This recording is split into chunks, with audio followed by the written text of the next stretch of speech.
or how to edit interface language. Let's get started.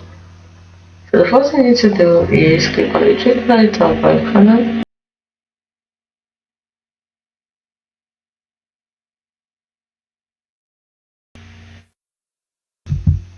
Then you click on settings.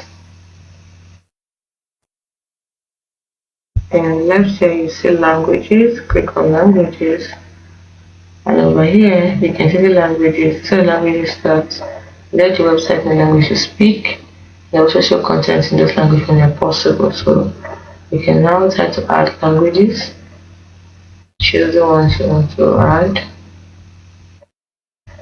You can search like scrolling down or just typing the name of the language. For example, I want to add this particular language to it. So I click on it, click on add. And also change the language from English to, you can remove it or say Chrome should display in this language by clicking on the ticking this box. You can remove or you can move it down. So you can see the languages.